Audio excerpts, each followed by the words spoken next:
Alright, so these are tarot cards from Osho that help you gain a better understanding of meditation. What I'm going to do, I'm going to ask you what cards you received, and we'll go through as many cards as we have time for. I'm going to read the card, what it says, and then I'm going to ask you if you have any reflection on what you think that card means. You could share that reflection, or you could just say, I have nothing to say about that card. And then I'll ask anybody else in this group if they have anything that they want to reflect on upon the card as well. The whole point of these meditation cards is to help you gain an understanding of meditation, how to apply it to everyday life. Okay. We're going to start off with your card first. Which one is that one? Ego, which is 20. Okay. Also pay attention to how the card looks. Pay attention to the picture of the card. The picture signifies meaning as well, not just what is said. Number 20, ego. The woman and the river crossing.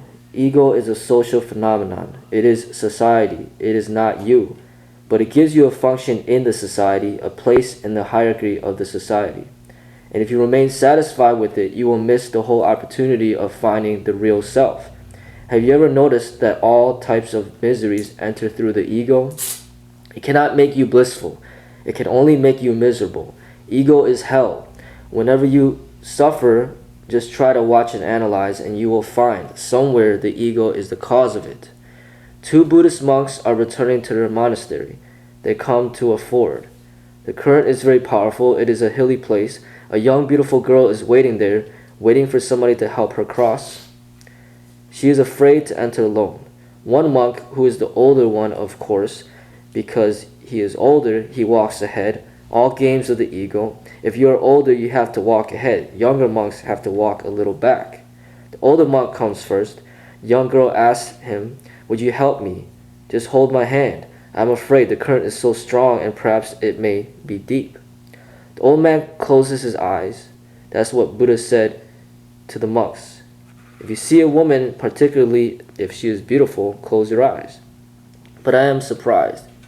You have already seen her. Then you close your eyes. Otherwise, how can you determine she is a woman and beautiful? You are already affected, and now you close your eyes. So he closes his eyes and enters the ford without answering the woman. Then the second, younger monk comes. The girl is afraid, but there is nothing else to show. The sun is setting, soon it will be night. So she asked the young monk, "Would you please hold my hand? The ford seems to be deep and the current strong, and I am afraid."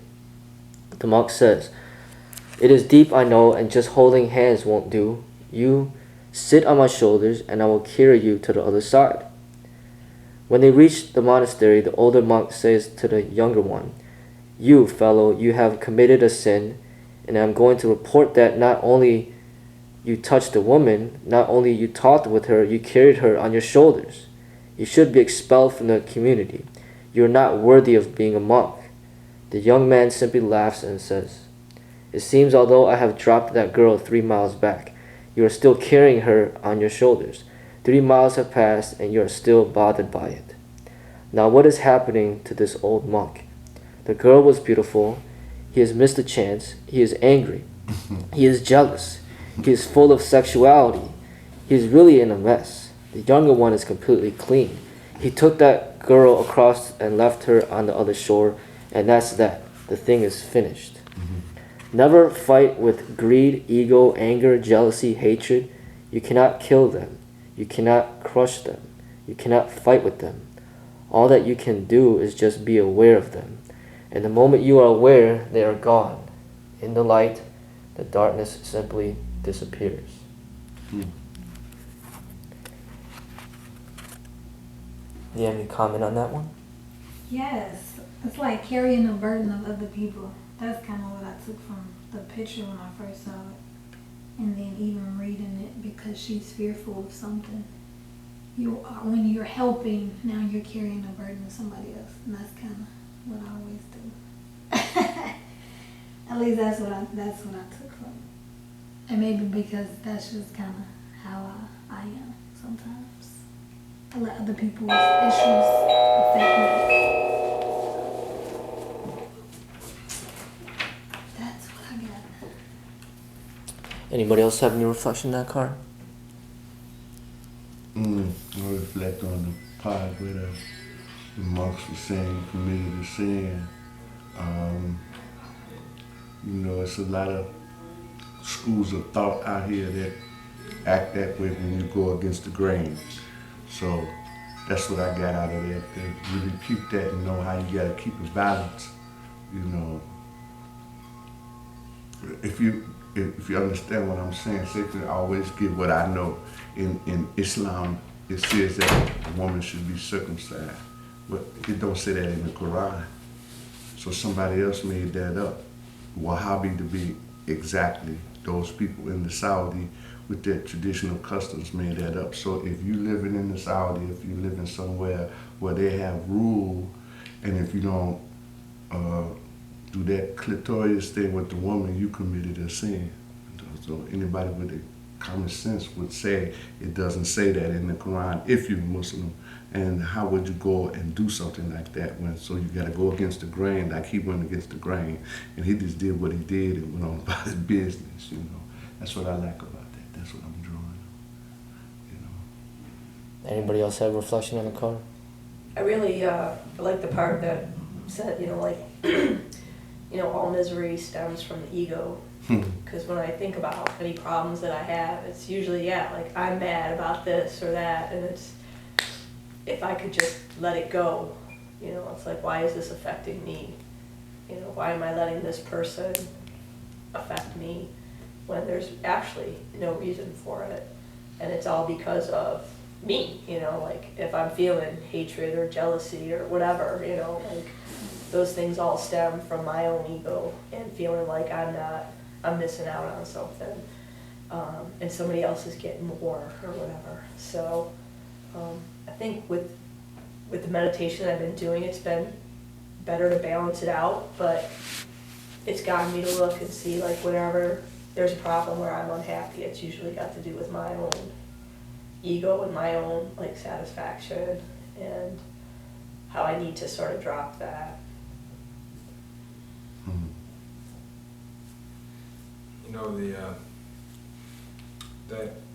This card had a really powerful parallel to the meditation, because it talked about, it's almost like when we talk about witnessing the thoughts in the meditation and then letting them go. What I was getting from was, because the ego to me is like mental slavery. We're slaves to our ego in a lot of ways, unless we can.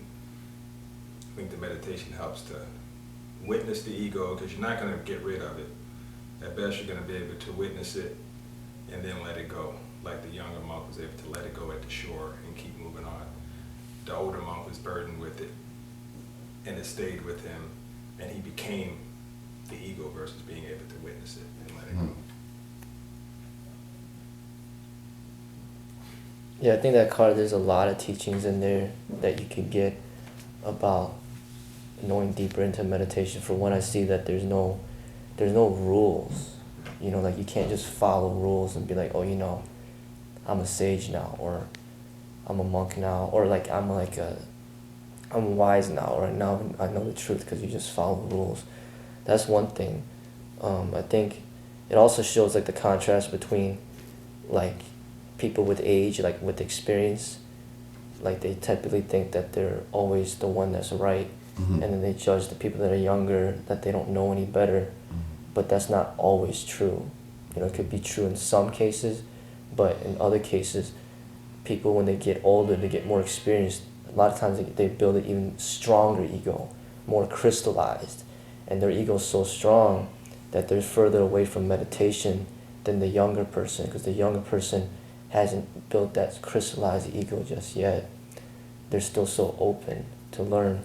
And this story is one of those instances of that.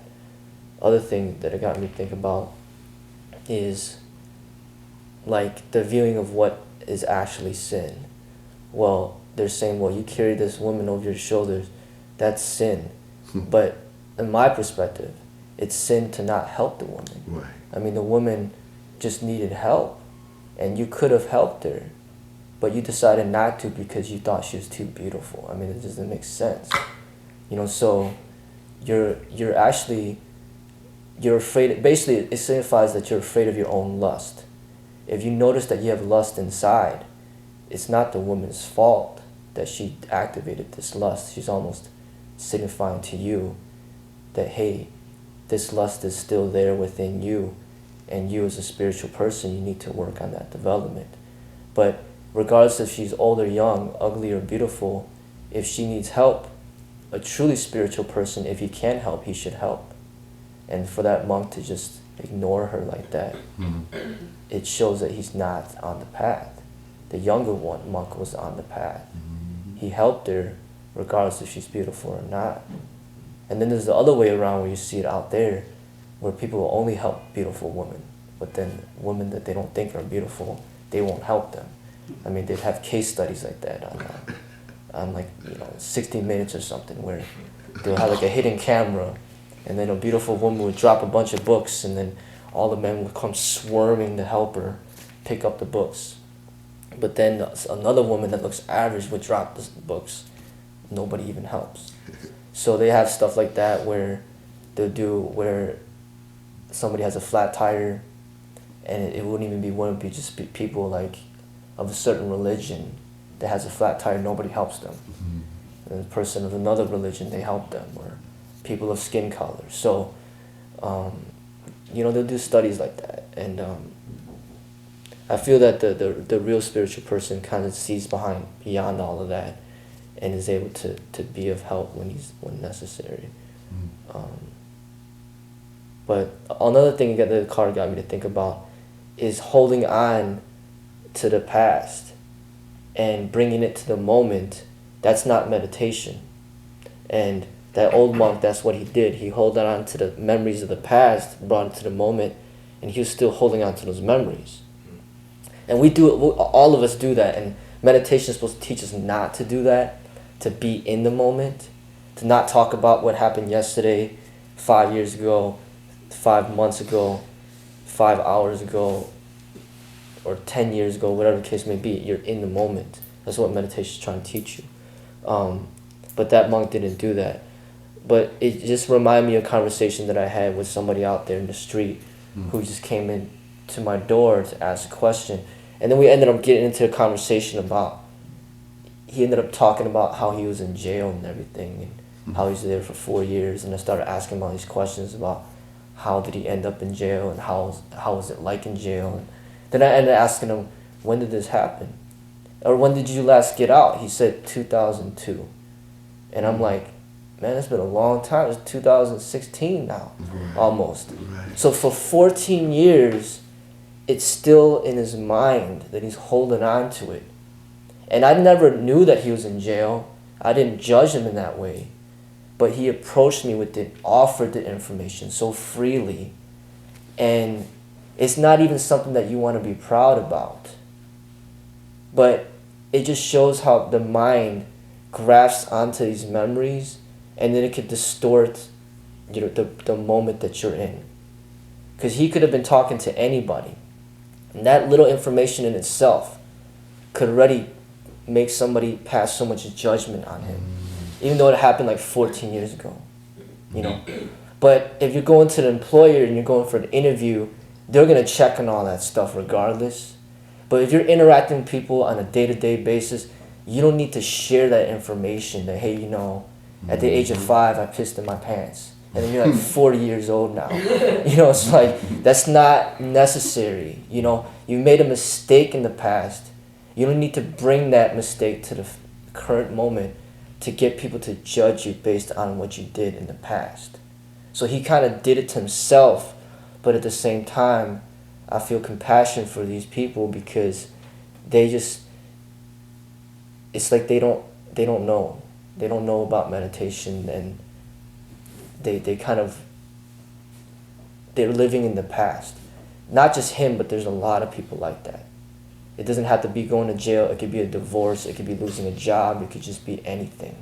So that's something that I feel that we all need to work on, because he was holding into the past from 14 years ago, but for us, we might be holding on the past from what happened last week or even just yesterday. Like, we're still upset about what happened yesterday, or a couple weeks ago. But a meditation master learns to kind of be in the moment and just cut that time more and more. So 14 years cuts down to 5 years, 5 years cuts down to 1 year, 1 year cuts down to a week, so on and so forth, until you can just live in the moment, moment to moment, So, does anybody have any other feedback on that card? If not, let's move on to the next one. Which one do you have? Number 19, remaining connected, or centered rather. Okay.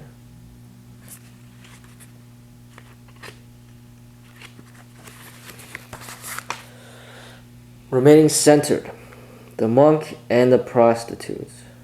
Wherever you are, become more centered, become more alert, live more consciously. There is nowhere else to go. Everything that has to happen within you, and it is in your hands. You are not a puppet, and your strings are not in anybody else's hands. You are an absolutely free individual. If you decide to remain in illusions, you can remain so for many, many lives. If you decide to get out, a single moment's decision is enough. You can be out of all illusions this very moment. Buddha was saying in Vaishali, where Amrapali lived. Amrapali was a prostitute. In Buddha's time in India, it was a convention that the most beautiful woman of any city will not be allowed to get married to any one person, because that would create unnecessary jealousy, conflict, fighting. So the most beautiful woman had to become Nagarvadhu, the wife of the whole town. It was not disreputable at all. On the contrary, they were very much respected. They were not ordinary prostitutes.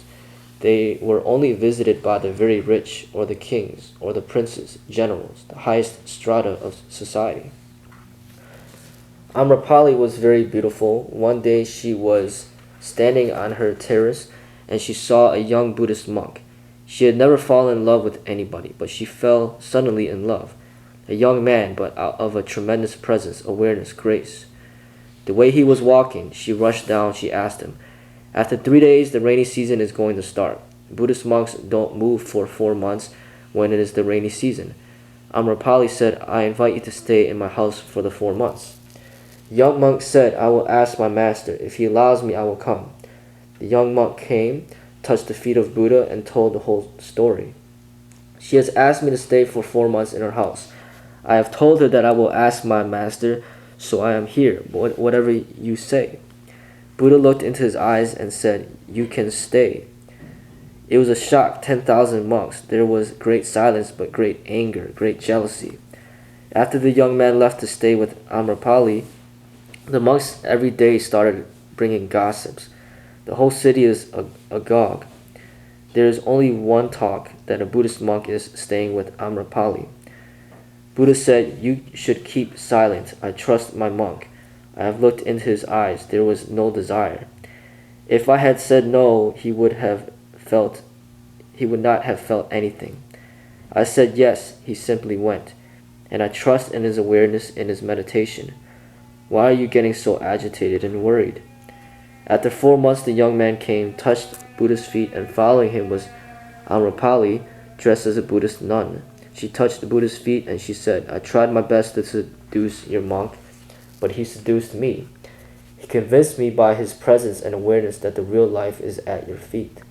And Buddha said to the assembly, now are you satisfied or not? If meditation is deep, if awareness is clear, nothing can disturb it. And Amrapali became one of the enlightened women among Buddha's disciples. And do you have any reflection on that card?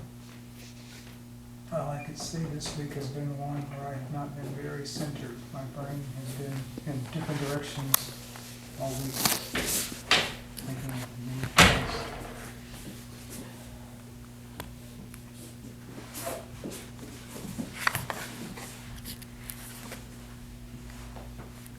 Anybody else have anything to say about that card?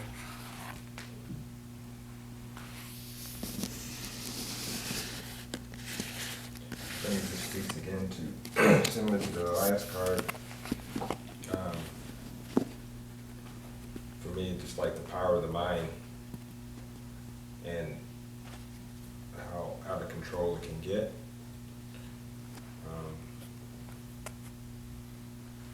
But you know, like the practice of the meditation to help in controlling that. You know, even in the midst of your own desires or ego, that if you can remain centered in meditation, you can witness those things within you, but let them go. You don't have to become those things. It just reinforces to me again the purpose of meditation, like to be able to work your way through some of that. I also liked about how it was sort of saying, like, you know, not to judge people just because they're hanging out with somebody else that might not be considered, you know, reputable or whatever. I know there's been times where my friends be like, why are you talking to this person or that person? And, you know, it's like beyond what they do, which may not be the best thing for themselves or outside themselves. They're human beings and they have other things going on. And it's those other things, like they definitely can be very intellectual. They can definitely be very spiritual. They're just so, they're not centered. So they're in all these different directions. And when I'm with them, I feel like, unbeknownst to them, they center me, because when we start having a conversation that's not about like them doing drugs or whatever, I can see this other side of this person that's so different from what is said about them on the street. And it just reminds me to sort of have compassion for people, even though you think they might be this bad person or whatever. You really don't know what's going on inside them. You don't know what's going on in their life. And so to just have that sort of compassion. And I feel like meditation has helped me do that more, instead of making snap judgments, to kind of slow down and be like, there's something else going on here, and try to figure out what that is.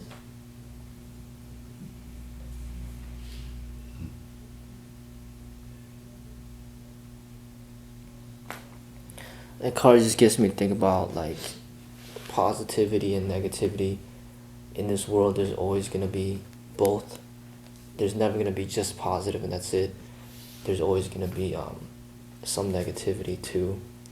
And meditation is supposed to help keep that balance. So there might be negativity around you, you know, with certain family members or relatives or friends or just strangers or whatever. And when you're developing positive energy within yourself, it's like the challenge becomes, can you share that positive energy with others, and which to like transmit that positive energy to create more positive energy? Or are you going to get kind of overtaken by the negative energy and become negative yourself? It could go both ways. But a person that's powerful in meditation can essentially transform the negative into the positive, like as in this story, that was the case. But in other cases, you know, if you're not powerful in meditation, then the negativity could overwhelm you, and then you become a part of the negative as well. So it could be, you know, say the group of friends, like 10 friends, they love taking drugs and doing whatever, and you're one of the people that are connected to those people as humans. You enjoy their company and everything, but then you get sucked into that aspect, and then you could become that as well. Or it could be the opposite, where you're representing health, and then your presence influences them to kind of get away from that type of lifestyle that damages their health. You know, so I think positive energy is a lot more difficult to find. You know, it's kind of like expecting to go out there and find $100 laying on the ground. I mean, that's not really going to happen. You could look for a long time, but you're not going to find the money, because people value it so much that they want to, you know, keep it for themselves.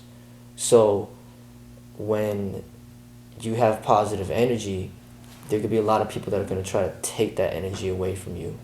And then it could turn you negative. But if you have a lot of energy in meditation, it could be like this light right here, or like this candle. Osho would make that analogy all the time. You shut off the lights, and then the light, you shut off the lights, and then the candle could brighten up the whole room. So that's essentially what could happen if you're powerful in meditation, is your presence can inspire people towards the positive. But as stated, it's not easy to find. So it takes time to develop that energy within yourself in order to pass it on to the next person. But if you're not ready and you go too quickly, then that little positive energy that you accumulated can be overtaken by the negative. And that's what we all got to be aware of. I think that's where I am right now. For the past couple of weekends, there's been people shooting each other on my street. Mm-hmm. That's sort of what has me unable to stay balanced. Just the concern of what's going on and what to do about it. Do you hear the gunshots yourself? Yes. Yeah.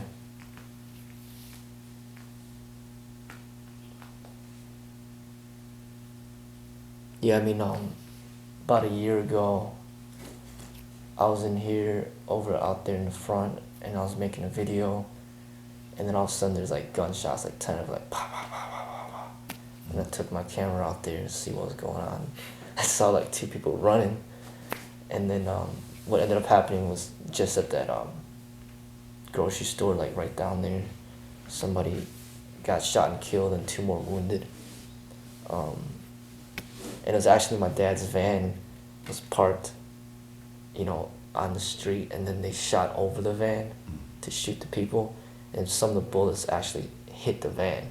So, but it's just something that happens, and it didn't scare me away from what I'm doing, though.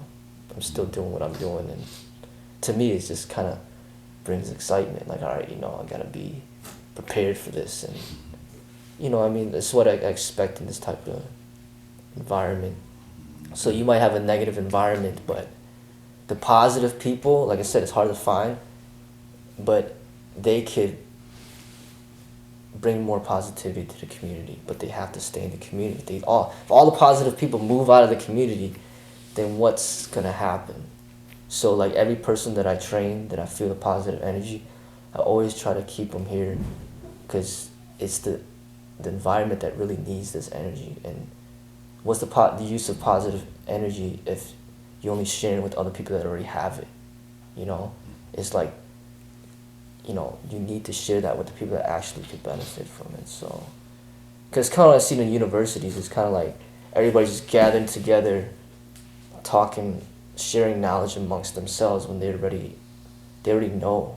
But the people that don't know are the ones that are outside of university that really would be would benefit much more from your knowledge. But Yeah, I live near this liquor store, and there's always like a group of people sort of hanging out around there. And whenever I walk by, I'm always like, "Hi, how you doing?" And at first, they looked at me like, what's she want? And then, a couple of the guys were like, "Oh, hey, she wants me," And but I just keep walking. Like, they say hello, and then one's like, "Hey, stop a minute, like have a drink, or we're gonna smoke some weed or something." I'm just like, "I gotta go to work," or "I'm going here," or "I need to get to class," or whatever. But have a nice day, and I just keep going. And now that's been going on for over a year. And so now when I see them, they're so used to seeing me that they'll stop and they'll just be friendly and be like, "Hey, how you doing?" or whatever. And I still keep going, but I don't go as fast as I used to. And I just feel, I'll exchange a few sentences with them, and I never make any mention about what they're doing. So I'm not like passing judgment on them, and they respond to that. So for that brief moment, they're not talking. They don't offer me weed or alcohol anymore, but they'll just be like, "Yeah, it's a great day," or if they see me reading this book, what you reading, or something like that. So for like that moment, we have just a totally positive interaction, which might not have occurred if I just walked by and was like, "Ugh, you know, you guys are drinking and you're gonna shoot me or whatever." And same thing, I've heard gunshots right across from where I live, and I've actually saw somebody fire a gun and then run toward the beach. And it was one of those things where I almost felt like I was in meditation, because I was witnessing it and I was like, this just happened. But instead of like running into my house, I was just like, okay, this just happened. And I called the police and they came down and, you know, whatever. But, you know, you got to be aware, but at the same time, you can't like cower in fear. You still have to live your life. And so meditation's definitely helped me with that, because before I might have just been in my house all the time. Like, I can't go out, it's dark, it's 3 o'clock, I gotta stay in the house, you know. And if you just keep bringing out that positivity, I think, like you said, it other people will respond to it, but it's something that takes a long time, and it's not guaranteed. I mean, there's still some people who are just like, yeah, what are you talking to me for, you know, type of thing.